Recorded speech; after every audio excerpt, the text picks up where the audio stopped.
Alors en 2003, avant d'être célèbre, Stéphane a réussi quelque chose de rare à la télévision. Qu'est-ce qu'il a fait? En Belgique? Ah non, Il s'est fait virer. non. En France alors? Oui, oui, mais C'est sûr. c'est fabuleux ce qu'il a fait. Moi, Il- c'est très, très... J'ai le son, Eh, d'ailleurs. est-ce que c'est un canular? Ah. Un piège. Il s'est fait passer pour quelqu'un? Alors, Stéphane répondait à ma place. Hein. D'ailleurs, vous le connaissez mieux que moi. Vous Voilà, posez les questions à Stéphane. Allez. Vous êtes fait passer pour quelqu'un? Oui. Est-ce que c'était filmé? Est-ce que c'était avec Jean-Pierre Foucault? Non, Avec Patrick Sébastien? non. Mais c'était un sketch, dans le cadre d'un sketch que vous avez fait ça? C'était pas dans le cadre d'un sketch, c'est dans le cadre d'une émission et c'est devenu une D'accord. forme de sketch. D'accord. Mais c'était pas censé être un sketch. Est-ce que c'est proche de surprise surprise, piéger une vedette? Non. Est-ce que c'est un Vous peu... auriez dit pareil, hein, Cyril, tout ce que je dis, oui, non, c'est Moi, pareil. je suis avec vous. Moi, je connais la réponse. Moi, franchement, Stéphane, vous n'avez même plus besoin de moi dans cette émission. D'accord. Et est-ce que c'est un peu comme le grand bluff de Patrick Sébastien, c'est-à-dire que vous déguisez et vous essayez de piéger quelqu'un en fait? Ah. C'est pas loin de ça. C'est Vous pas avez loin de piégé ça. vos parents? Non, j'ai pas piégé. Mon père est mort. Autant pour moi. Merci Jérôme. Bien longtemps. Bon, ça va. Voilà. Voilà.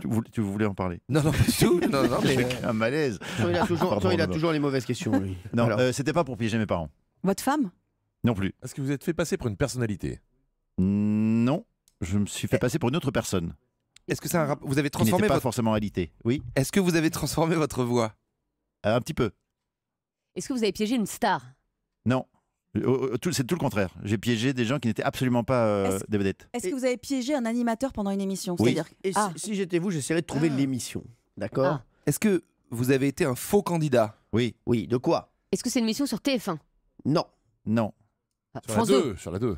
C'est sur la 2, Cyril. Oui, c'est sur la la deux, deux, c'est sur la deux. deux. que- Stéphane. Cyril, vous aimez cette émission? Oui, j'aime bien. C'est une émission qui existe encore. Oui, Oui, oui, ça fait 1000 ans qu'elle existe. Ah, cette bah les émission. chiffres et les lettres? non. Motus? Motus? Non. Non. Les amours?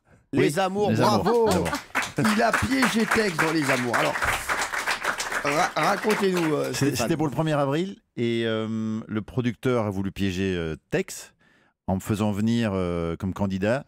Donc on incarnait un faux couple et j'expliquais sur le plateau, donc je prenais un peu un accent portugais, comme tu fais très bien Jérôme, et en expliquant que déjà je comprenais pas ce que je faisais là, je connaissais pas cette émission, que je découvrais, je comprenais pas pourquoi on me posait des questions sur ma vie intime, sur notre vie sexuelle, et donc la tension a commencé à monter au fur et à mesure de l'émission. Tex, vraiment, il y a cru jusqu'à la fin.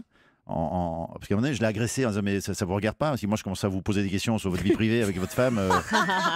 Et puis retour dans notre échange avec ma femme où vraiment on s'est sérieusement s'engueulé et ça a créé un vrai malaise sur le plateau. Et j'ai un extrait, Stéphane. Ah bon? J'ai un Oh. extrait, écoutez. Une chose est certaine, nous serions tous complètement morts de rire si nous pouvions voir votre... Alors, Mais mes oreilles peut-être. oui, c'est de ça, vous vouliez pas qu'on en parle? Non mais franchement c'est quoi ces questions sur notre vie privée sur, Il y a toute la France qui regarde ce genre de questions, moi ça ne me convient pas, je suis pas obligé de répondre à ce genre de Vous questions. voulez y répondre ou pas? Mais non, je suis désolé moi. Mais si, tu vas y répondre. Non, je ne veux pas y répondre. Si, tu vas y répondre. Vous l'avez fait, un vous avez- effort. Je suis désolé, moi je... Mais arrête, reviens, quoi. Je suis désolé, c'est notre vie. Oh, c'est épouvantable. Autant pour moi, c'était pas avec l'accent portugais, parce qu'il a fort évolué depuis.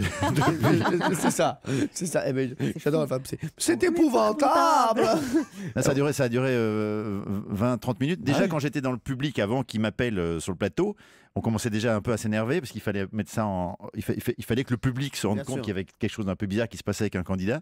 Donc, on a dû tenir sur la longueur pour pas éveiller les soupçons de texte. Ah, ça, c'est Excellent. fou, ça. Mais il y Ça, a j'adore. 20 ans de Et, ça. et vous savez que je la connaissais pas cette histoire. Hein. Je l'ai découverte avec moi non plus, je les connais pas auteurs cette de l'émission, séquence. avec Il y a 20 Renaud ans. Saint-Cric et toute l'équipe.